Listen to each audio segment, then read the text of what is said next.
las personas que han perdido a sus padres, a su madre, aunque hayan sido en edades avanzadas, refieren diferentes pensamientos, sensaciones incluso como de orfandad, por ejemplo. Así es. Sí. Y es como que un golpe de realidad tremendo, ¿no? Porque me dicen, oye, yo ya estoy grande, ¿no? Es el paso de estafeta. Ahora yo soy la mamá, ahora yo soy la más grande, ¿no? Ya no soy la hija de, y como que hay una reconversión de roles. Sí, totalmente. Y además que nos acerca un poco más a lo que es la realidad de la muerte. Claro. Cuando hay alguien en turno, digamos, antes que nosotros, es algo que está pendiente, ¿no? Como un tema que no nos va a pasar a nosotros, porque naturalmente no es así. Naturalmente no soy yo quien sigo en la línea de fallecimiento. Pero una vez que somos nosotros los que estamos en la línea, nos confronta mucho con nuestra propia vida y nos confronta mucho con la realidad de que la vida es finita. A mí me cuesta un poco de trabajo terminar de entender todo este espectro, ¿no? De lo que implica el duelo, porque muchas veces me dicen, oye, ¿cuándo es correcto que yo pida ayuda ante una situación crítica como esta? Porque es normal que ante la pérdida de una persona tan importante, yo sienta este vacío, me sienta triste, me sienta mal, tenga ganas de llorar, pero ¿cuál sería como una señal de alerta para decir, ¿sabes qué? Esto ya no es normal, esto ya no es parte del proceso de la pérdida. Sí, es muy importante decir que el duelo no es patológico, o sea, el duelo no es una enfermedad, el duelo no es un trastorno, el duelo es un proceso por el cual todos en algún momento tendremos que atravesar, ya sea por el fallecimiento de alguien o por cualquier pérdida. Cualquier pérdida implica luego un duelo, claro, a mayor o menor severidad, pero todos tendremos que transitar por este proceso que es doloroso, que implica tristeza, que implica vacío, que implica anhelo, mucho anhelo de tener eso que perdimos. Me gusta esa parte del anhelo. Sí, esa es una de las características del duelo, a diferencia, por ejemplo, de la depresión, que en la depresión también podemos tener tristeza, vacío, también pueden estar estos sentimientos, pero el anhelo de tener algo que ya no tenemos, eso es muy característico del duelo.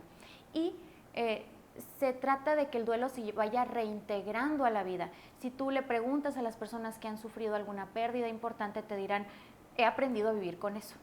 Nunca se ha ido esa sensación, pero he aprendido a vivir con eso.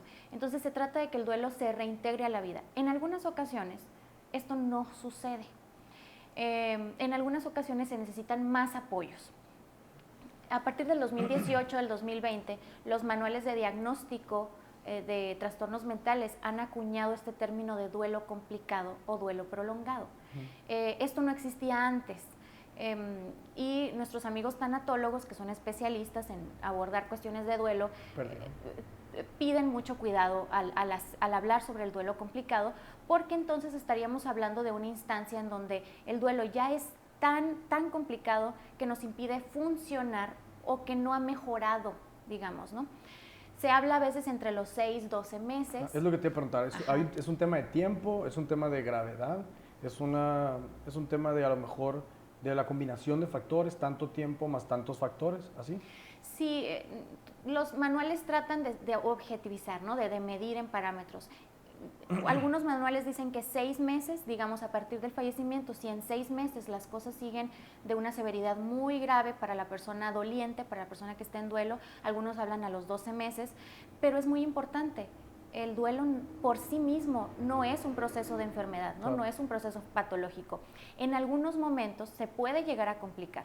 ¿Qué factores nos predicen que se complique o no? Porque hay algunos que sí y algunos que no. Se habla entre el 7 y el 10% del total de duelos que pueden complicarse. O sea, de 100 personas que viven un duelo, 7 o 10 personas les costará trabajo reintegrarse. Necesitan ayuda. Necesitan más apoyo. Y yo creo que eso es lo más importante cuando hablamos de duelo complicado. Saber que no es que se trata de una enfermedad propiamente, sino que necesitamos más apoyo en ese caso. Y te decía, hay dos cosas que pronostican que un duelo se pueda complicar o no. Una de ellas es el contexto en el cual se dio el fallecimiento y el motivo del fallecimiento. ¿Por el contexto te refieres a lo repentino o qué tan trabajado estaba o cuál fue el proceso de deterioro hasta el momento de la pérdida? Sí, tienen que ver las formas del fallecimiento, tienen que ver los tiempos sabíamos de esto con anticipación, fue un proceso que ya habíamos iniciado desde antes. Tienen que ver la situación propia de mi relación con esa persona. Okay. Es muy difícil de pronto hacer frente al duelo cuando había algunos pendientes, cuando había algunas pláticas pendientes, cuando había algunos conflictos por ahí que no habían sido subsanados. Y entonces todo eso tiene que ver con el contexto. Hubo problemas económicos en ese periodo, o sea, nos trajo esto mucha carga económica, hubo problemas familiares por esto, todas esas cosas que pasan alrededor del fallecimiento, ¿no? Hubo alguna situación de conflicto familiar en el funeral, por ejemplo. Todo ese tipo de cosas van sumando o restando a la probabilidad de que sea un duelo complicado. Eso por una parte del contexto y por otra el motivo del fallecimiento.